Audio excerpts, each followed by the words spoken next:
نظم راضا فرمائے کہ ایسی سردی نہ پڑی ایسے نہ جاڑے دیکھے، 2 بجے دن کو اذاں دیتے تھے مرغے سارے، 2 بجے دن کو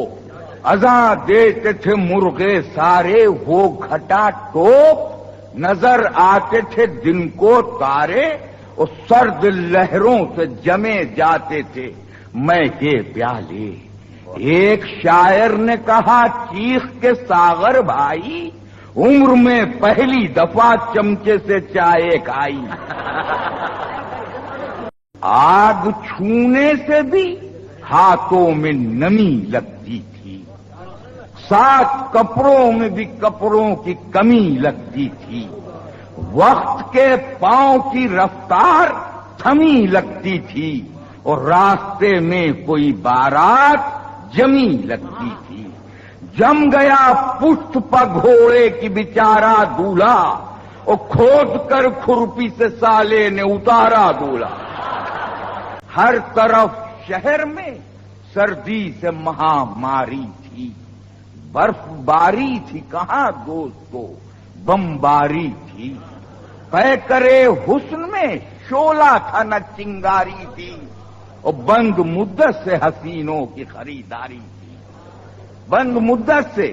حسینوں کی خریداری تھی، اور مضحکہ خیز تھا عالم شب تنہائی کا، کام کرتا نہ تھا پرزا کوئی انگڑائی کا، کہ کڑکڑاتے ہوئے جاڑے کی قیامت توبہ، 8 دن کر نہ سکے لوگ حجامت توبہ، سرد تھا ان دنوں بازار محبت توبہ، اور کر کے بیٹھے تھے شریف ان سے شرافت توبہ، کر کے بیٹھے تھے شریف ان سے شرافت توبہ، وہ تو زحمت بھی قدمچوں کی نہ سر لیتے تھے، اور جو بھی کرنا تھا بچھونے پہ ہی کر لیتے تھے۔ سرد گرمی کا بھی مضمون ہوا جاتا تھا، جم کے ٹانک بھی تو معجون ہوا جاتا تھا، جسم لرزے کے سبب نون ہوا جاتا تھا،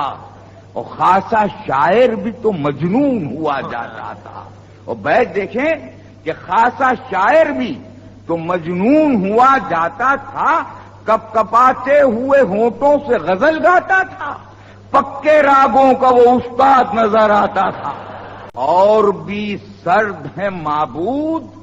یہ احساس نہ تھا، کب سے آئے نہیں محمود یہ احساس نہ تھا، الفا کھاتے ہیں کہ امرود یہ احساس نہ تھا،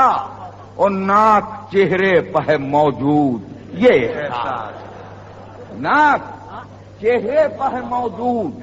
یہ احساس نہ تھا، میں منہ پر رومال رکھے بزم سے کیا آئے تھے، ایسا لگتا تھا وہاں ناک کٹا آئے تھے۔ اور نظم کا آخری بند کہ محفل شیر سے جب لوٹ کے گھر آتے تھے، آنا اچھا نہیں لگتا تھا مگر آتے تھے،